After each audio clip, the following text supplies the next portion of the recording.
Hello traders, welcome to my YouTube channel. आपको मेरी screen पे दिख रहा होगा बहुत अच्छा खासा प्रॉफिट है। 1,22,000 के आसपास का प्रॉफिट है। एकदम बॉटम पे एंट्री है, टॉप पे एग्जिट है। तो ये ट्रेड मैंने कैसे किया, कैसे प्लान किया, इसको ट्रेड करने से पहले मैंने सीरीज़ ऑफ ट्रेड किए हैं सेम स्ट्राइक के अंदर। ये सब मेरे को कैसे पता था कि मार्केट यहाँ से स्पाइक करने वाला है। और ऐसे मैंने आज एक नहीं 3 ट्रेड किए जिनमें सब में स्पाइक आया है। तो वो प्रीमियम मैं कैसे ट्रेड कर पा रहा हूँ, इंजेक्शन ट्रेड में कैसे आइडेंटिफाई कर पा रहा हूँ, और मेरा क्या ट्रेड प्लान था, आज का वीडियो उसी के बारे में हम पूरा डिटेल से डिस्कस करेंगे। आपको एकदम समझ में आ जाएगा कि इंजेक्शन ट्रेड को ट्रेड किया कैसे जाता है। मतलब आपको पता ही नहीं है कि इंजेक्शन कब आने वाला है और आपको ट्रेड करना है, लेकिन आज आपको ये भी पता लगेगा कि इंजेक्शन कब आने वाला है, ये भी पता लग जाएगा, और कैसे उसको ट्रेड करना है आपको ये भी पता लग जाएगा। तो चलो फिर इस वीडियो को शुरू करते हैं।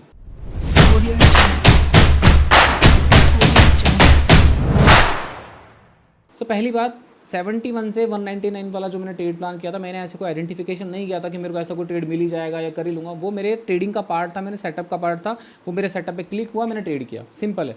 अब पहला मेरा ट्रेड प्लान क्या था कि मैं आज पुट साइड में नहीं जाऊँगा। मैं पुट साइड में क्यों नहीं जाऊँगा? क्योंकि 25,000 पे कंटिन्यूसली पुट राइटिंग हो रही थी, मॉर्निंग से हो रही थी।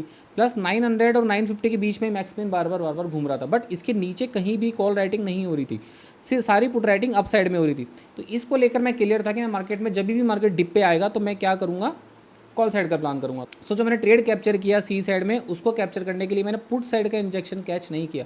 मैं कर सकता था, बट मेरा सी का रिफाइन एंट्री मिस हो जाती। क्यों हो जाती है? क्योंकि जब पी में इंजेक्शन आएगा तभी तो सी ड्रॉप होगा, और जब सी ड्रॉप होगा तो मुझे बॉटम पे एंट्री मिलेगी और टॉप पे एग्जिट मिलेगा। देखो, बॉटम और टॉप कोई नहीं पकड़ सकता, लेकिन कभी कभी हम ये इंजेक्शन के थ्रू पकड़ सकते हैं कि हाँ भाई, मार्केट में एकदम पी के प्रीमियम में स्पाइक आया है, अब सी का प्रीमियम ड्रॉप हो चुका है, क्योंकि मैक्स पेन अपसाइड में ही है, तो मैं यहाँ पे अपनी एंट्री बना सकता हूँ। एक्जैक्टली मैंने सेम किया, वीडियो में आप देखोगे आप। सो मैंने मेरा पहला ट्रेड यहाँ प्लान किया है, जहाँ पे मार्केट 937 पे चल रहा था। 900 और 950 का मैक्स पेन बना हुआ था, कभी 900 पे शिफ्ट हो रहा था मैक्स पेन, कभी 950 में मैक्स पेन शिफ्ट हो रहा था। बट मैं यहाँ 25,000 के लिए देख रहा था टारगेट। 25,000 पे मार्केट जाएगा ही जाएगा, क्योंकि यहाँ पे कंटिन्यूसली राइटिंग इंक्रीज होती जा रही थी। इन द मनी में जब भी राइटर आता है तो मार्केट अपसाइड पे रिएक्ट करता ही करता है। मेरा वो टारगेट था। बट अब मार्केट कहाँ चल रहा है? 937 पे चल रहा है।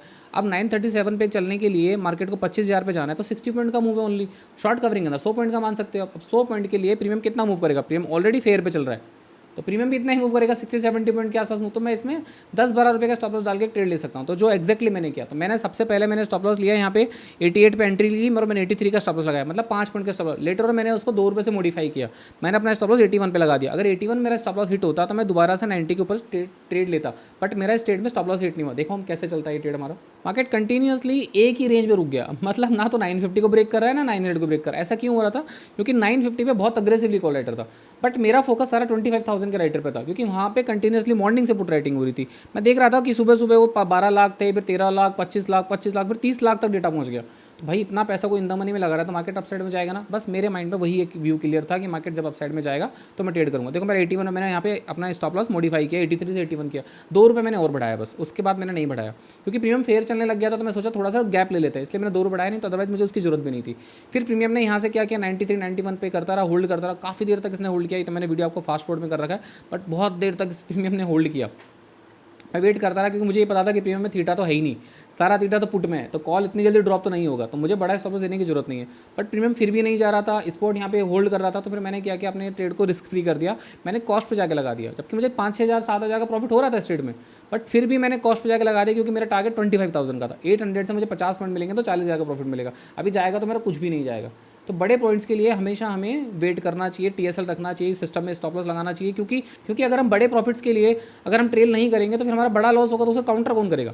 इसलिए मैं हमेशा बड़े प्रॉफिट्स बुक करता हूँ और स्टॉप लॉस छोटा बुक करता हूँ। लेकिन कभी भी मार्केट में ग्लिच आ सकता है, कभी भी फ्रीक ट्रेड आ सकता है, तो आपको लॉस बड़ा हो सकता है। तो उसको काउंटर करने के लिए हमारे पास बड़ा प्रॉफिट भी होना चाहिए। अब क्योंकि मार्केट मेरे व्यू के हिसाब से चल रहा है, मार्केट में मेरी ही डायरेक्शन के हिसाब से चल रहा है, तो मैं क्या करूँगा, इसको ट्रेल करूँगा। अगर ये 4-5 हज़ार का प्रॉफिट बुक करूँगा तो मेरे पास 40-50 हज़ार का प्रॉफिट नहीं आएगा। देखो मार्केट में ये स्पाइक आया, अब 101 रुपये तक आ चुका है मार्केट ना प्रीमियम, बट स्पॉट कहाँ चला 950, मतलब एकदम फेयर मूव कर रहा है। प्रीमियम में कोई डिमांड ही नहीं आ रही है। यहाँ तक मुझे 8-9 हज़ार 10,000 के आसपास का प्रॉफिट चल रहा था। फिर मैंने वेट किया, अगर प्रीमियम यहाँ से और स्पाइक मारता तो मैं इसको और ट्रेल करता, बट प्रीमियम यहाँ पे 100 पे आगे रुक गया। मैं वेट कर रहा था 950 से ही कॉल अनवाइंडिंग हो जाए, बट कॉल अनवाइंडिंग नहीं हो रही थी, बट प्रीमियम में डिमांड है। देखो प्रीमियम ने स्पाइक मारा, तो फिर मैंने क्या किया, 103 पे जाकर ट्रेल करते हैं कि अब जाएगा जहाँ तक जाएगा, अपन छोड़ देते हैं। मेरे को 15, 17, 18 हज़ार तक प्रॉफिट दिखाया था, लेकिन फिर मेरा फाइनली ट्रेड में बुक हुआ 12,000। तो मेरा इस ट्रेड में प्रॉफिट बुक हुआ 12,000 के आसपास। फिर मैंने सेकंड ट्रेड लिया। सेकंड ट्रेड मैंने सेम ही कॉन्सेप्ट से लिया। ये मेरा सेकंड ट्रेड है जो आप स्क्रीन पे देख रहे हो ना, मेरा सेकंड ट्रेड है। सेकंड ट्रेड सेम वही 950 के आसपास घूम रहा है। मैंने फेयर प्रीमियम देखा, 850 का प्रीमियम फेयर है, मतलब इसमें ओनली 10 रुपये का थीटा था। 10 रुपये का थीटा ही नहीं था कॉल के अंदर आज। ये मेरा सेकंड ट्रेड था, सेकंड ट्रेड लिया, फिर मैंने इमीडिएटली एग्जिट कर दिया क्योंकि वो प्रीमियम मूव नहीं कर रहा था और स्पॉट भी मूव नहीं कर रहा था। तो मैं वेट करा, फिर मैंने वेट किया कि अगर मार्केट फिर से इस रेंज को ब्रेक करेगा मैं फिर से ट्रेड लूँगा, बट मार्केट वो उसी रेंज में घूमता रहा कंटिन्यूसली, साइडवेज। मैं वेट करता कॉल से ट्रेड लूँगा, अलग अलग स्ट्राइक को रोटेट किया, मैं वापस 850 पे गया क्योंकि उसमें थीटा ही नहीं था। 850 पे गया, फिर मैंने ट्रेड लिया, तीसरा ट्रेड लिया मेरा। अब देखो मेरा वो जो 71 से 190 अभी तक वो ट्रेड आया नहीं है, बट उससे पहले मैं कॉल साइड के ही ट्रेड ले रहा हूँ और बार बार सिस्टम में स्टॉप लॉस लगाता जा रहा हूँ, ट्रेल करता जा रहा हूँ कि मुझे थोड़ी ना पता भाई कब स्पाइक मिलेगा, बट मेरा व्यू क्लियर है कि मार्केट 25,000 पे जाएगा ही जाएगा। ऐसा नहीं जाता तो भैया कोई बात नहीं, हमारा बार बार कॉस्ट पे हिट हो रहा था, हम बाहर आ जाते हैं मार्केट। तो यहाँ तक मेरा इस तीसरी ट्रेड तक मेरा 22-25 हज़ार के आसपास का प्रॉफिट था मेरे अकाउंट में, मैं यहाँ पर एग्जिट कर सकता था, बट अब मेरे पास प्रॉफिट का कुशन है। उससे क्या किया मैंने, बार बार प्रीमियम में अपने व्यू को ट्रेड किया। सेम अब देखो मार्केट में यहाँ पे क्या हो चुका था, बहुत बड़ा पुट में स्पाइक आ चुका था, बट मैंने पुट के स्पाइक को ट्रेड नहीं किया, मैंने कॉल के ही स्पाइक को ट्रेड किया। और उसका लॉजिक क्या था, बहुत सिंपल लॉजिक था, मैंने कुछ भी ज़्यादा हार्ड एंड फास्ट को रूल ही नहीं लगाया इसके अंदर। मैंने क्या किया कि मार्केट भैया यहाँ से लेकर यहाँ तक गिरा है, ठीक है, पुट का प्रीमियम तो पूरा का पूरा स्पाइक मार दिया है, बट कॉल का प्रीमियम उतना ज़्यादा ड्रॉप नहीं किया है, इवन यहाँ से पुट राइटर भी नहीं निकले हैं, कॉल का प्रीमियम उतना ड्रॉप भी नहीं किया है, पुट ने स्पाइक भी मार दिया है। तो इसका मतलब क्या है कि मार्केट डाउन साइड में आ चुका है, बट मैक्स पेन अभी भी ऊपर ही है। क्यों? क्योंकि 900 और 950 और 25,000 से मेजर राइटर नहीं निकला था। 950 से ओनली 20-25 लाख राइटर निकला था, 25,000 से 15-16 लाख के आसपास राइटर निकला, बहुत छोटा राइटर निकला था। मतलब अगर यदि वहाँ पे 100% राइटर है तो उसका 70% राइटर होल्ड था, ओनली 30% राइटर जिनके स्टॉप लॉस सिस्टम में होंगे वो निकल गए, मतलब बड़े प्लेयर यहाँ नहीं निकले थे। तो मेरा सिंपल सा ट्रेड प्लान था, अगर मार्केट ने पुट में स्पाइक दिया है, मैक्स पेन अप साइड में है, तो ये मार्केट रिवर्स करेगा ही करेगा। इतना बड़ा डाउन साइड में स्पाइक आया, बट कॉल का प्रीमियम ड्रॉप ही नहीं हुआ, इवन कॉल का प्रीमियम सस्टेन कर रहा है कंटिन्यूसली। ये 50 रुपये के आसपास ही ड्रॉप हुआ है, ज़्यादा ड्रॉप ही नहीं हुआ। क्यों ड्रॉप नहीं हुआ? क्योंकि कॉल के प्रीमियम में आज थीटा ही नहीं था, सारा थीटा पुट के प्रीमियम था, इसलिए पुट वालों को ज़्यादा गेन भी नहीं मिला। पुट का प्रीमियम बहुत ज़्यादा स्पाइक नहीं मारा, बहुत छोटा स्पाइक मारा, इसलिए मैंने उस पुट के स्पाइक को अवॉइड कर दिया। मैंने देखा कि मार्केट डाउन साइड में आ चुका है, बट मैक्स पेन तो अभी भी 950 के आसपास ही है। बस ये सिंपल सा लॉजिक था कि मार्केट में अगर मैक्स पेन 950 के आसपास है, 25,000 में अभी भी राइटर पेंडिंग है, तो मैं क्या करूँगा कि यहाँ पे कॉल साइड का ट्रेड लूँगा, क्योंकि मार्केट यहाँ से रिवर्स करेगा ही करेगा। इस सिंपल से लॉजिक के साथ मैंने फिर देखो, मैं इतना प्रीमियम ड्रॉप करने के बाद भी मैं यहाँ बार बार एंट्री ले रहा हूँ। अब मैं यहाँ बार बार एंट्री क्यों ले रहा हूँ? क्योंकि मुझे नहीं पता कि क्योंकि 900 और 950 पे राइटर बहुत बड़ा था, अगर उनकी अनवाइंडिंग हो गई तो ये प्रीमियम और भी ड्रॉप कर सकता है, बट यहाँ प्रीमियम होल्ड कर रहा था और राइटर निकले नहीं थे, इसलिए मैं यहाँ पे सीरीज ऑफ ट्रेड कर रहा था कि मैं 3-4 ट्रेड यहाँ लूँगा, छोटे छोटे स्टॉप लॉस का 5-5 रुपये के स्टॉप लॉस का ट्रेड लूँगा। अगर ये प्रीमियम वापस से फेयर वैल्यू को मैच करता है तो मेरा 150 का टारगेट होगा, क्योंकि प्रीमियम 25,000 के हिसाब से 150 रुपये हो जाएगा, और अभी कितना चल रहा है 49 चल रहा है, मतलब 100 रुपये का मेरा टारगेट था। सो इसी लॉजिक के साथ मैं यहाँ बार बार अपनी एंट्री ले रहा था, ये ओवर ट्रेडिंग नहीं कर रहा था, मेरे पास 25,000 का ऑलरेडी प्रॉफिट था, मैं उसी से ही ट्रेड कर रहा था।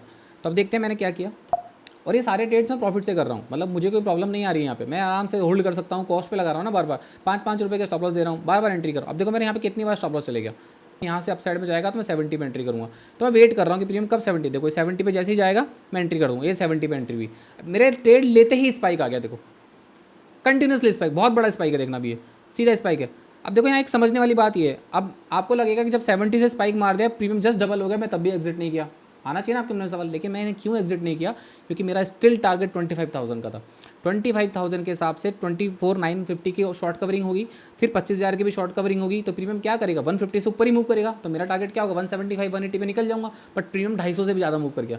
बस मैंने प्रैक्टिकली देखा कि अगर प्रीमियम 200 के ऊपर जा रहा है तो मैं 200 के आसपास एग्जिट कर दूंगा, और एक्जैक्टली मैंने वही किया है। तो यहाँ आपको थोड़ी सी ग्रीक की नॉलेज होनी चाहिए कि मार्केट अगर यहाँ ए पॉइंट से बी पॉइंट मूव करेगा तो आपका प्रीमियम कितना मूव करना चाहिए। अगर आपको इतना नहीं पता तो फिर भाई ऑप्शन ट्रेडिंग नहीं होगी, क्योंकि मार्केट में अगले ही पहले पूरा प्रीमियम ड्रॉप भी हो गया था। देखते हैं इस ट्रेड को हमारे, ये देखो मेरा यहाँ पे अब 70,000, 81,000, 94,000, 99,000, 1 लाख को भी क्रॉस कर जाएगा ये प्रीमियम, 1,10,000, 1,20,000, 1,55,000, 60,000 का मैंने प्रॉफिट देखा था इसके अंदर लास्ट। ये देखो स्पाइक, मैंने 200 पे डॉट एग्जिट कर दिया। अगर अभी यदि मैं यहाँ एग्जिट नहीं करता तो आप सोचो 25,000 से रिजेक्ट होगा मार्केट, अब 25,000 पे होल्ड करेगा तो भी प्रीमियम की वैल्यू तो 150 होगी ना, उससे ज़्यादा तो हो नहीं सकती। तो 150 होगी तो अभी तो ऑलरेडी मार्केट 200 पे चल रहा है, तो यहाँ होल्ड करना मेरी बेवकूफ़ी होगी। और अगर यदि मैं इस प्रीमियम को होल्ड कर लेता तो आप देखो नेक्स्ट क्या हुआ, ये देखो अगर यदि मैं टॉप पे एग्जिट नहीं करता तो टॉप बॉटम किसी को नहीं पता, बट प्रीमियम की कैलकुलेशन से पता कर लिया था कि प्रीमियम कहाँ तक जाएगा और कहाँ तक राइटर को पेन आने वाला है। अगर मैं एग्जिट नहीं करता तो भैया ये प्रीमियम 33 पे क्लोज हुआ है, 71 पे तो मेरी एंट्री थी, लॉस में और जाता मैं, बट मैंने स्टेट से कितना प्रॉफिट बुक किया? 1.2 लाख। ऑलमोस्ट 1,22,000 के आसपास। ट्रेड प्लान बहुत सिंपल था। देखो आपको फिर से एक बार मैं रिपीट कर देता हूँ, मैंने सीरीज़ ऑफ ट्रेड किए यहाँ पे। लॉजिक क्या था कि मार्केट में पुट में स्पाइक आया है, पुट में स्पाइक आया बट कॉल बहुत ज़्यादा ड्रॉप नहीं हुआ है, कॉल बहुत ड्रॉप नहीं हुआ है, मैक्स पेन अभी भी अपसाइड में ही है, तो मार्केट क्या करेगा, मार्केट कंप्लीटली रिवर्स करेगा। और 25,000 पर राइटिंग मॉर्निंग से आ रही थी, तो मेरा व्यू जस्टिफाइड था कि मैं बुलिश ट्रेड ही लूँगा। अगर मैं पुट साइड का ट्रेड लेता और कॉल साइड का ट्रेड लेता तो मेरे से दोनों ट्रेड नहीं हो पाते, क्योंकि मैं अपने व्यू का अगेंस्ट में जाता। तो मैंने मेरे व्यू के साथ प्ले किया सिंपली, और मैंने 71 पे ट्रेड लिया, 199 पे बुक किया और अच्छा खासा प्रॉफिट कमा के अपने घर चले गया। अब मुझे आने वाले 2-3 दिनों में साइडवेज मार्केट में लॉस भी हो जाते हैं, तो मुझे कुछ फर्क नहीं पड़ेगा। इसी को ही बोलते हैं मनी मैनेजमेंट। जिस दिन आपको मार्केट बड़ा पैसा दे रहा है, आपको बड़ा पैसा कमाना है। और बड़ा पैसा कमाने के कौन से दिन होता है, जब प्रीमियम फेयर पे होता है, प्रीमियम अंडर वैल्यूड होता है, प्रीमियम बहुत सस्ते होते हैं, क्योंकि तब आपका स्टॉप लॉस बहुत छोटा जाएगा। इन सब का सारा डिटेल, मैंने ट्रेड कब लिया था, क्या स्क्रीनशॉट वगैरह सब आपको टेलीग्राम में मिल जाएंगे। डिस्क्रिप्शन में लिंक है, आप ज्वाइन कर लेना। और डेली एनालिसिस के लिए आप टेलीग्राम ज्वाइन कर सकते हो। बाकी आपकी अपनी मर्जी है। वीडियो को लाइक करना, सब्सक्राइब करना, आपको किस टॉपिक पे वीडियो चाहिए प्लीज़ वो कमेंट भी करना, ठीक है। मैं इस तरह की वीडियोस डालता रहूँगा, चाहे प्रॉफिट हो चाहे लॉस हो। लॉस होगा तब भी डालूंगा कि मैंने भाई ये गलती की थी इसलिए मेरा लॉस हो गया, ठीक है। चलो फिर मिलते हैं किसी अनदर वीडियो में। Good bye.